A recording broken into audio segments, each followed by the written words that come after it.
The STL Bucket List Show is driven by Bommarito Automotive Group. Bommarito is Missouri's #1 car dealership, and they are proud to represent the #1 podcast in St. Louis, the STL Bucket List Show. We've personally purchased several vehicles from Bommarito, including our last one, which we recently just had another baby, so we had to upgrade to an SUV with third row seating. The entire team, John, Chuck, they all treated us like family. There's really nowhere else that we would buy a car in Missouri other than Bommarito Automotive Group. Enjoy the show.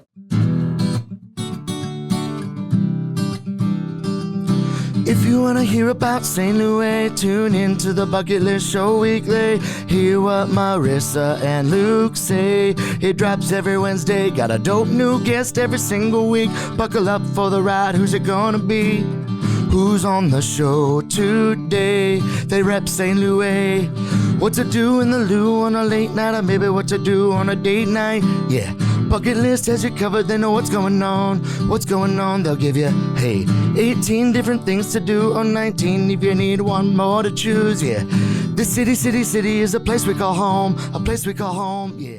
St. Louis, we're back with another episode highlighting the people, places, and events that make St. Louis special. We've been doing this podcast for over 3 years. We're proud to be an independently produced podcast right here at our own studio at Bucket List Podcast Studio, and continue to put out content highlighting the people that are doing special things, not only in St. Louis, but all across the region. And we have one of those people in the studio today, R&R Farms, Tasha Mueller. Thank you so much for coming into the studio today. Yeah, thanks so much for having me. We have a connection because I'm from Wentzville. I say I'm from Wentzville because I went to Wentzville High School, but I'm actually, Lake St. Louis, Darien Prairie area, but we all hung out in Wentzville. So when, I met your husband and we talked about the farm, and she's like, yeah, it's in Wentzville. You might not know where it's at. I'm like, no, I know where that's at, So I want to first start by telling the people that don't know who you are. So share the story behind R&R Farms, what inspired you to start it, and then I want to go into a little bit more about you and different things like that after. So. Yeah, sure. So let's see, how did R&R start? It started a long time ago, actually. In 2009, I guess it was. I was having these unexplained seizures. The left side of my body would go completely, I would lose all function in it. I did all the testing, saw all the doctors. They couldn't really find anything or give me any clear answers. Their main answer was take medication for the rest of your life, which I did not love. And I hated the medication. It just made me feel super weird. You were young, like this 15 years ago? Yeah. I was young. Yeah. So that just didn't fly with me. So fast forward to 2011. During those couple years, I was really intentional about doing some work on myself, like therapy, yoga, sleeping better. And I kind of weaned myself off of this medication because I obviously didn't like the way it made me feel. So February 27th of 2011 was my wedding day. That was the last day I had a seizure. So I had a seizure that morning sitting at the breakfast table with all my family and friends.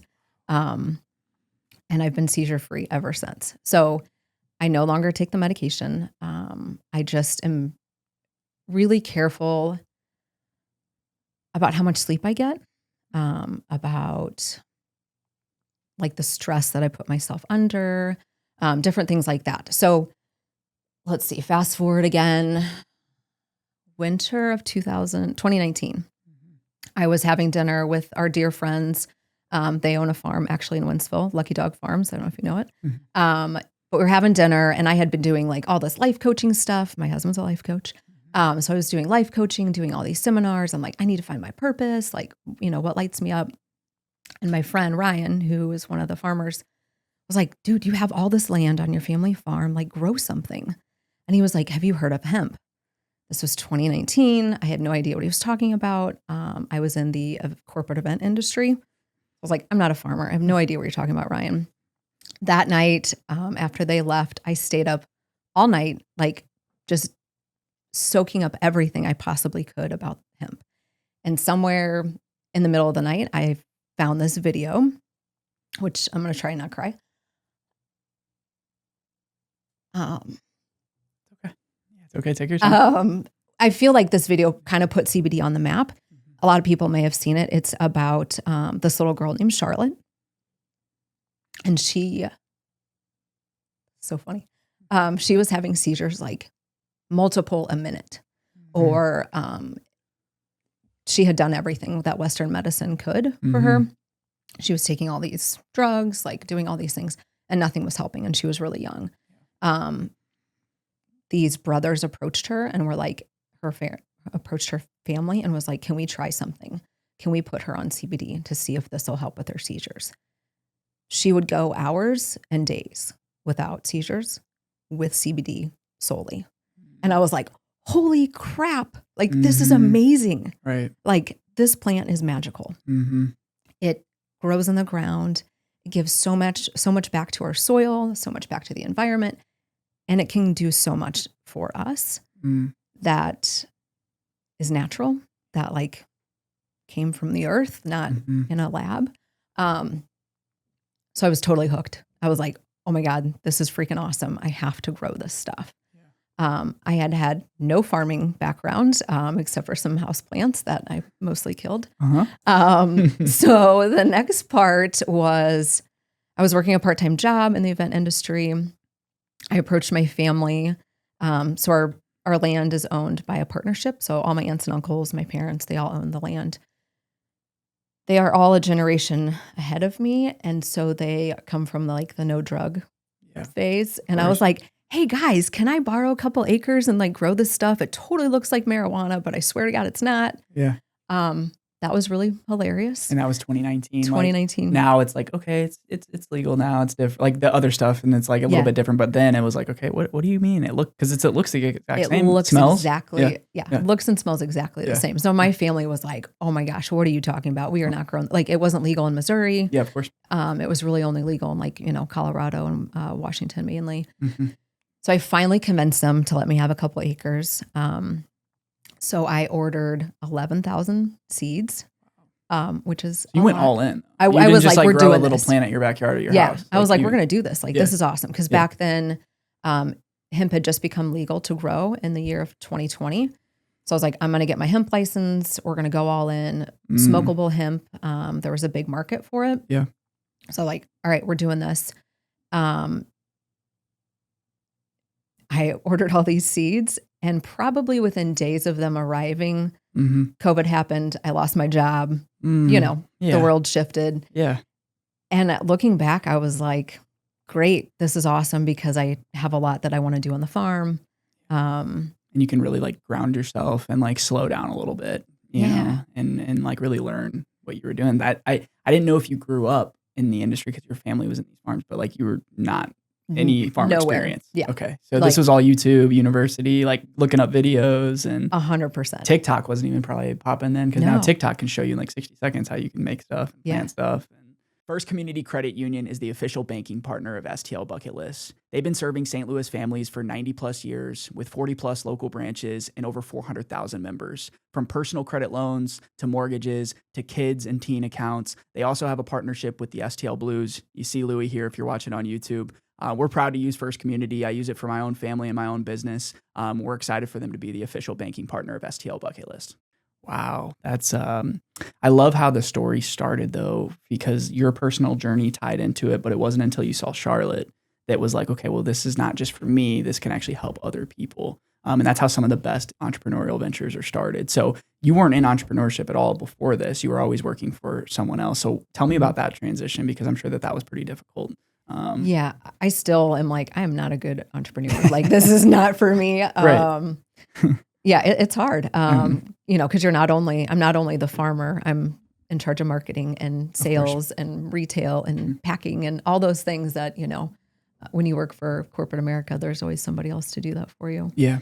It's been a transition for sure, but it's been fun. So I think you kind of covered some of, a little bit of like kind of your previous life before R&R Farms. And since you guys started, local sourcing, sustainability has always been important. I read a lot of stuff on your guys' website about the soil. So it's more than just the gummies and the products that you create.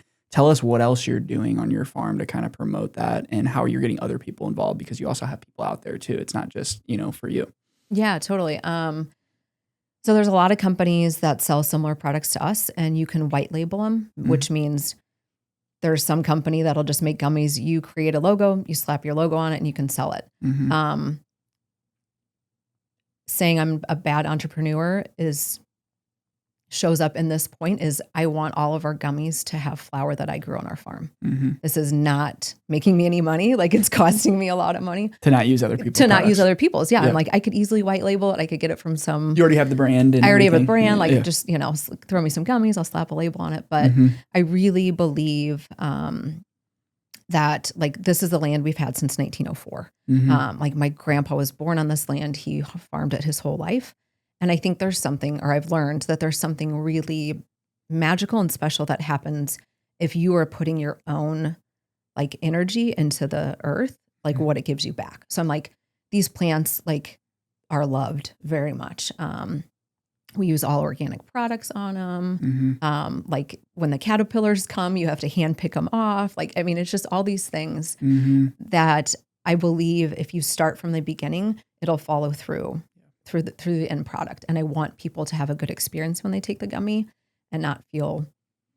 When you have a privilege, like when people are putting these in their body, it's different. It's like, it's a different thing of like families are putting this in their body. It's like, I have to know exactly how that got into that bottle, especially now more than ever, because there's so much stuff and that, people with kids and all these different things, maybe women that are breastfeeding or anything during pregnancy or like whatever it might be, like you have, it's not like you're selling, a bag that like, it doesn't really matter where it was made at. It's fine. It's a bag, but it's like, hey, these are like things that people are putting in their body. So I've noticed the evolution of your branding because I've gotten products from your husband, before, probably back in 2020, 2021, some of your first prototypes. So how has the evolution of the products come? Because now you have the CBD, CBGs, you got, the calm, the sleep, the happy, and you have like nice jars. So like that's been all your just creative energy been like, okay, now I need to like design these new jars and now I need to source these. So like, how has that evolution of the business been? And has that been fun for you? Has it been challenging? It's definitely been challenging, but it's also helped me tap into like a creative, like artistic part of myself that I wasn't able to have or to grasp when I was in corporate America. Yeah, it's definitely evolved a lot. Before it was like I had this idea for a label and I didn't think it mattered. And I also put way too much on the label. You couldn't read it all. The font was too small, all these different things. Right. And I listened a lot more to the people that were producing my gummies. Like, oh, well, it's much cheaper if you use gelatin. Like when I first started, I was using gelatin gummies. And during the summer months, I would have to ship them on dry ice so they wouldn't melt. Like, I mean, that's just crazy. Right. Now I've switched to pectin, which, works a lot better. And I've been really an advocate for my products. Like my guy who makes my gummies, he's like, I know it has to be hippie approved. Like that's just kind of our saying. I'm like, I want it to be vegan and gluten-free. And all of the coloring is, if it's purple, it's beet juice. If it's yellow, it's turmeric. Like it needs to be clean. Like I take them, my parents take them. Like I want it to be good. So it's evolved a lot. Like before it was like, just hurry up and get it out. Yeah. Now it's like, okay, let's slow down and like make it good. No, that's amazing. And I think the family roots is special, like being able to do that on your family's farm. It's not like you guys are, it's not like you just had this idea. It's like the idea was elevated because you had the space and then now you're using a couple acres that might've been unused on the farm. I mean, I would assume they're like, hey, there's just some extra space over here. Or did you take over somebody else's? I took over my cousin's. Okay. He's very generous. He grows like corn and soybeans and stuff like that. And we have cattle, but I was like, can I just have a couple acres to play on? And they've all been super helpful. So that's fun. Yeah, it's fun. So as a female leader or a female in the agriculture space, obviously that's still today is still rare. So like how do you learn? How do you get advice? Do you have mentorship in this space, or like is there any groups that you're a part of or anything like that? Yeah, I definitely have some mentorship. I'm a part of the Missouri Hemp Trade Association. I think there's 3 women in there, which is fun. Yeah. I've gone to Jeff City many times with a group just because I'm one of the only women when we're advocating for different things. The mentors I have, Ryan and Darlene from Lucky Dog Farm, have been like monumentally helpful to me. Yeah. I'll call him or send him pictures and, he'll come right over when I fix some or break something. And, it's been, really good. So, cause I'm like, being on a farm is not just growing the plant. Like, you're talking like you're operating different machinery, and I am not technical or mechanical at all. So I break something and they're there. Or you could get hurt, or you can get hurt. Yeah. I mean, I've made the mistake of wearing like chacos on the farm and like trying to, I like shoved a, stake through my finger or my foot. So Yeah. And then like my parents are always there for me. My dad's always like my tractor driver and he's really been helpful. My cousin too, he does all the other farming. So For over 150 years, SSM Health has been providing hope, healing, and opportunities to the St. Louis community. With over 40,000 employees across 4 states, they're not only delivering exceptional care, they're one of the region's largest employers, shaping the future of healthcare. We're proud to present SSM Health as the official healthcare partner of the STL Bucket List Show. If you've dreamed of a career where you're truly making a difference every day, SSM Health can help you take that to the next step. Learn more at their website in the link in the show notes. And I think without R&R Farms, like you might not have the opportunity to get to see them as much either, because like when you would go out there, it's like now you have like, you have the opportunity to go visit, so it's super special. So when you're building a legacy, I feel like with R&R Farms, anytime you build a business, you really have to think of the long-term vision. So like, I know this is a tough question, but like, what do you hope to build with R&R, and like what's maybe the vision that you want people to remember it by? Like, is this something that you want like just the community local? Is this a brand that you want to take bigger? I mean, I'm sure you have those goals of what you want to do with it. Yeah, definitely. I mean, we've really tried to like pull in the community by having yoga in the hemp field and building education and stuff around it. But also like when we first started, when we grew 11,000 plants, the hope was that we could raise and make enough money to kind of save and protect the farm for at least a couple more generations. Because as you know, Lucas, with Wentzville, there's subdivisions everywhere and the farm is surrounded 100% by them. Yeah. So we're always fighting the city of Wentzville to like build roads on our land and stuff like that. I really would love to keep the farm, to redo the farmhouse that my great grandparents lived in, to like turn it into a retreat center. I think would be really cool. And to just keep sharing like CBD with people and let them know. Yeah, we don't need another new neighborhood over there. No, please no more subdivisions. We don't, because, one day there's going to be an offer that's really great for the family and, it's unfortunate, but it's just like, we don't need another neighborhood. We need farms and I think that's what makes it so special is like the accessibility of it. Like really, if you're in the St. Louis area, you're about 45 minutes away from it and you don't have to drive, all the way to Columbia or Jeff City or anything like that. So you have all these incredible resources on your website, obviously your blog that like kind of learns about different things. So a lot of the stuff that you talk about is like, current sleeping and your quality matters in sleep, and sleep seems very important to you, which as a new parent of 2, I'm not taking advantage of that right now, unfortunately. I mean, I have bags under my eyes. I'm tired. So like as parents, like how did you, because you had newborns not too long ago. You say you have a 3-year-old? 3-year-old, and an 8-year-old, so like when you mentioned sleep, like how are you able to sleep and be a parent? Because it's hard. It's a hard, I also think it's hard to like just sleep in today's world. Like you're expected to work so much and do so much. And phones, distracted, everything. Lights. All that stuff. So I really, our main focus with R&R is sleep. And we've done multiple reiterations of the sleep gummy, trying to get it nailed in. Because so for me, like sleep, it's at the key of like my well-being. I'm like, I don't think if you don't have good sleep, like it ripples out into every area of your life. Like if I have a really bad night of sleep, I'm not a great driver. I'm more snappy with my kids. I'm, there's just everything. You don't eat as well. I don't eat as well. Cause I'm like, oh, I feel like crap. I'll have another cup of coffee. Like, and then that you get bad sleep the next day because you're drinking so much coffee or you're it just not eating. Keeps going. Yeah. So what's the formula? Like, what is your formula? Do you need 8 hours? I mean, it depends where you're at in life. Like, yes. For me personally, I need 7. 7. I have a lot of people that are like, oh, if I get 6 solid hours, I'm good. Some people 8, 9, which is a lot, but everybody's built differently. I think it's finding that sweet spot. And I really wanted to, like with our formula, there's no melatonin in it.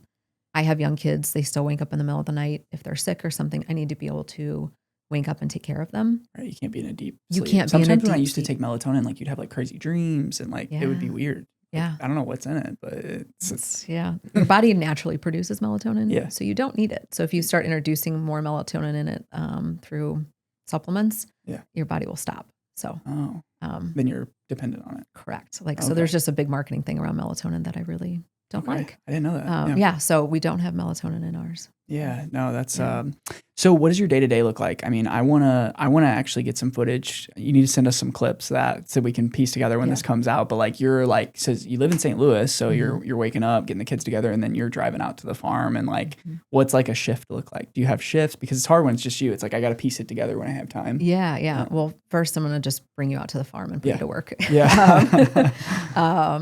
Yeah. So I wake up, get the kids ready. I've been a stay-at-home mom with our 3-year-old for the past 3 years while doing the farm. So a lot of times it's get the 8-year-old to school and me and the 3-year-old go out to the farm, which she loves. So we get out there. You got to water the plants. You got to feed them their nutrients. You got to go through and just make sure there's no pests or bugs or anything like that. Yeah. And then during the season, it's not too bad. Once harvest hits, I usually stay out there multiple days in a row because harvest is very, very hands-on. Okay. There's no machines that do it. It's all by hand. So, yeah. No, that's seems like fun. And I feel like in my world, like in digital marketing, like all these lights are on, all the computers are on, like I'm on the computer all day and then I'm either talking or working or managing people. Like the idea of that sounds fun, but I know that also takes like, discipline to like get out there and like it's easy to not go out there one day because you're like, I could maybe let me text my dad and see if he can go water the plants or something for me. And I'm sure you do that. Totally. Oh yeah. I'm like, Dad, can you just turn that? Yeah. But there's also like, for me personally, I've learned, because I've been in corporate America. Yeah. I have learned like that what lights me up is being out there. Yeah. Like, yes, it sucks the middle of August when it's 105 degrees, but it's like, there's nothing better than at the end of the day when your body is like physically exhausted from hard labor and your hands are so dirty and like there's just nothing better than the shower after that and the sleep that you get after you're like, that. oh, I'm so tan. And you're like, oh no, that was just dirt. Like, so my dad's probably listening and he like used to be worried about me because I never would like to do labor. And I was like, I want to make, start a job. Like I wanted to start a business in tech and like all these different things. And I'm like, this is the future. This is the future. So then we're rebuilding this building and I know nothing. And my dad's coming down to help me and I'm learning. And I texted him the next day. I'm like, I am so sore. I slept so good. And I felt better. I felt better not opening my computer, getting work done. I had a long list of stuff to do, but I felt better the day after we worked for 8 hours at the building. And I was like, man, this would be kind of fun, but maybe not every day. Maybe not every day. Yeah, but I couldn't farm year round. That's and for especially like as men, you're like, okay, we like feel like we need to do this. We need to build all these things. So like when you're not building anything in real life, you feel like, okay, well, what do I talk about? It's like, oh, I built this cool website. It's on the internet. It's like, that's not that cool. It's still pretty cool. The STL Bucket List Show is proudly sponsored by Suede Dispensary. With 11 Missouri area locations, Suede does so much for the St. Louis community. We've been working with this team for a couple years back since medical was here, and we're excited to support their new product launches, events, and community initiatives. We couldn't be happier to work with this premier cannabis brand, and we're excited for them to sponsor the show. Enjoy the rest of the podcast. So I want to talk a little bit about St. Louis. So this is the STL Bucket List Show. You are a St. Louis resident. I know you guys probably have some restaurants that you like to go to. You probably have some spots that you love. Is there anything on your STL bucket list? These are things that you love doing. This isn't things you want to do, but like, what are some, we can start with some family friendly stuff. So like, what are some places you like to go to with your kiddos? And then we'll move on to like date nights and other things like that. Okay, let's see. It's hard when you have kids, as you know. You're like, there's life after 7 p.m. This is so weird. Happy hours are good, but it's like a quick little happy hour. It's a quick one, yeah. With kids, I would say, so we have season tickets for STL City. Nice. We have absolutely loved going to the soccer game. Like the City too are great for the kids. Yeah. Hacienda with a new outdoor playground is really good. We live right next to Tower Grove Park, so we're always up there, Tuesday night farmers market. And we do a lot of that stuff. A lot of playgrounds. The Tuesday night market is such a hidden gem. And like, I feel like as we talk about it on the podcast, people are going to start to figure out and then it's going to be more busy. But like the Saturday market with my babies is too stressful. Yeah. And like, I'm like, you can't bring a dog anymore. Like, I mean, it's just nuts. Yeah. So the Tuesdays when we lived right by the park, we lived on the other side on Kings Highway and we would just love just going up there and like literally just getting like what we needed for dinner. Like when we go to New York and these other places, it's like the simplicity of just getting what you need for that day would be so nice. But we live in such a car world that I have to like drive to the grocery store. I have to spend $300 at the grocery store and then I have to like lug all this stuff in and then it goes bad. It's like Could you imagine just waking up, going to the farmer's market, and then just getting exactly what you need for that day, and then doing it again the next day? Yeah, It'd be great. It's like the European way. Yes, I like love just that. go to the little tienda, grab your stuff. I love that. There's a place called Italy in New York that's like that. And have you been there? There's one in Chicago. Yeah, yes, Italy. it's the best, yeah. It's the best store in the world. And I'm like, this store is amazing. They got restaurants everywhere. You can have tastings and olive oil. And I'm like, oh my gosh, like I want one of these in St. Louis. That'd be great. Yes. That would be. All right. So date night. Let's say sitters are coming over. What are some of your guys' date night spots? Well, first we're on the Vespa. We have a little scooter that we love to like kick around. You guys on. ride? You guys each got one, or you ride it together? No, I ride on the back. Oh, you ride that on way the I can back. like just like look and you know be the free. Vespas are so fun. Yeah, it's so fun. Louis is probably one of our favorite restaurants. Yeah. It's just so good. Mm-hmm. Especially when they have the burrata in. Mm-hmm. Where else? I mean, we're always at the soccer game. Yeah, that's your date night. So yeah, that's City kind of our 2's date. for the kids, and then City's for the friends. Yeah, because we have season tickets in the supporter section. Oh, okay. So I'm like, we are there. That's like church. Like you're screaming, yelling. Are you a soccer person? Or are you? I wasn't. you I became played one? soccer in high school. Yeah. But then I really wasn't. And Yeah. then until they came to St. Louis. And Yeah. So I you was don't hooked. take the kiddos to the supporters because it's crazy. no, it's crazy. I'm Yeah, like, but they're good. City 2 is low key. You can chill. Yeah, and- like they have fun. There's space painting. Yeah, And yeah. there's all that fun stuff. So So those are usually like when you get your sitters, like you have to use them for the games, especially right now. Yes. You know, because you can't take advantage. Like, oh, can you watch them this day, and then I'm gonna go out the next day. yes, Yeah. exactly. Yeah. Yeah. City. So okay, let's talk about the park then. What are you guys eating when you go to the park? Because I know you guys could probably have some spots. I mean, in there's there. so much good food at the park. I Like know, I'm but it's, so by the supporter section, you have Ono's over there now. They have the Ono pizza. yeah. or We have burger. Steve's hot dogs. What Balkan's else? right there, right? Yeah, Balkan's Balkan's so so good. fire. Oh my gosh, so good. What else do we get? They changed the so much. barbecue? Union They did- Loafers was there. Beast Barbecue. Beast Yeah, does the pork Beast is steak. there. There's one place that has really good margaritas.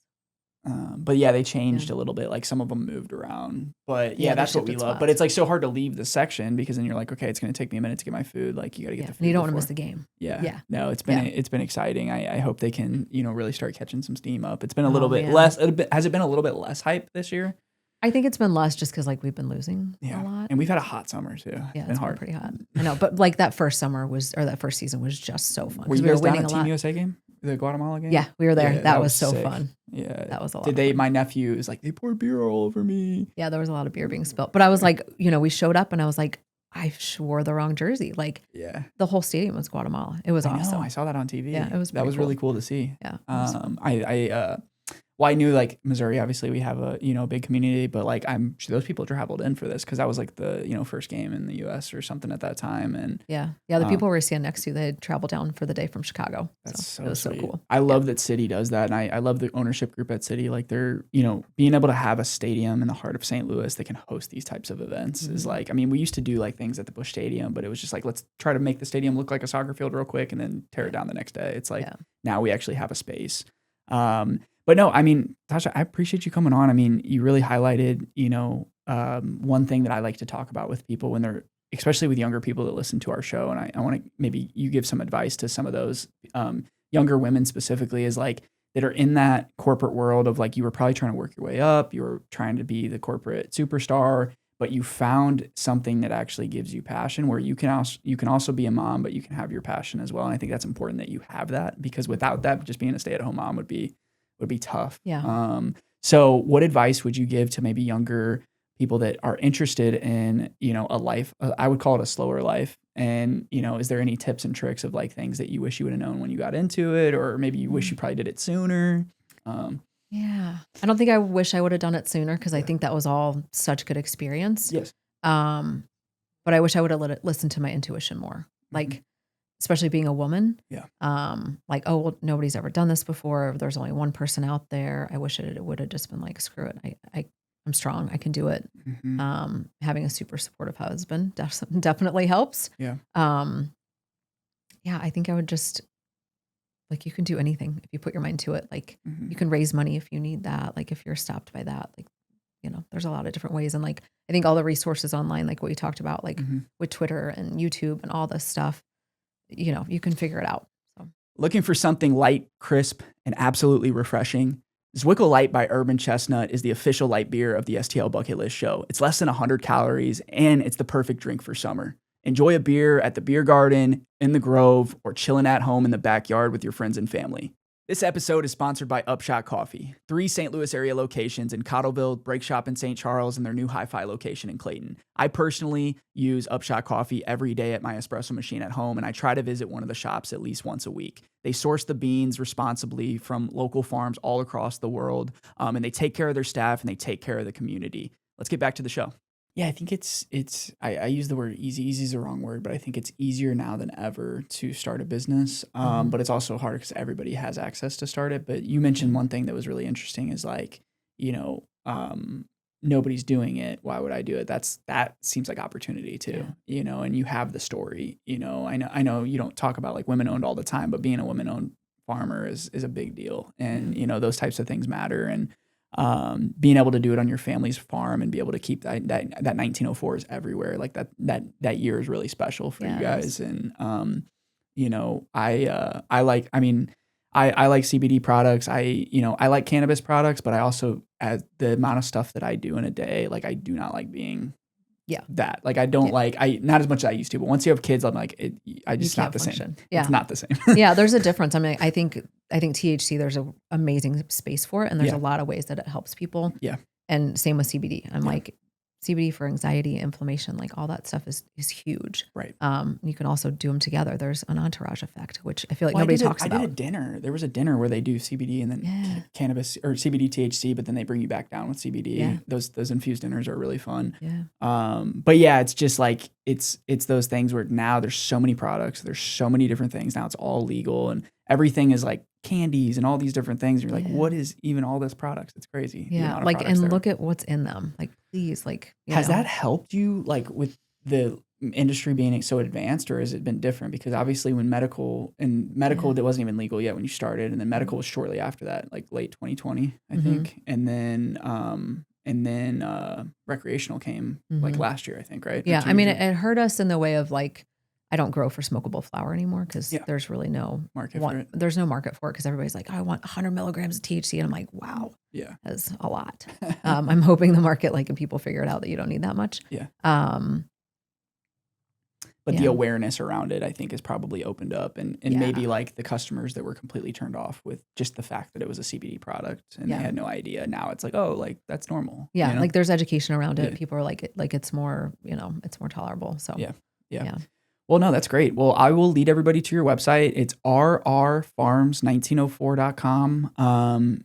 If you go to the bottom of the website, you have an Instagram page. That seems to be where you're most active on. Yep. Any events coming up or anything that people should know about? Or? Not right now, but we'll have some like yoga in the hemp field and stuff like that soon. So in the fall or when it cools down a little bit. And the plants are really big because that's really fun. You come out there and the plants are huge and it smells and for the content and stuff like that. Super fun. No, that's awesome. Well, no, Tasha, I appreciate you coming on and thank you so much for your time. And I'll come visit the farm. Like I said, I'm close. I can come visit the farm. I'll take the girls out there. It'll be fun. Oh yeah, they'll have a blast. All right, appreciate it. See you guys next week. All right. Hey, St. Louis, Brent Labowitz, Labowitz Law Firm, personal injury law firm here in St. Louis. Excited to be part of the STL Bucket List and sponsor them for their podcast. Just want to go ahead and say, if you ever need a personal injury lawyer here in town in St. Louis, give us a call, look us up. You get involved in an accident of any type at all, give us a call, free case evaluation. We'll try to walk you through the process. Today, they rep St. Louis. What to do in the loo on a late night, or maybe what to do on a date night. Yeah, Bucket List has you covered. They know what's going on. What's going on, they'll give you, 18 different things to do, or 19 if you need one more to choose. Yeah, this city is a place we call home. A place we call home, yeah.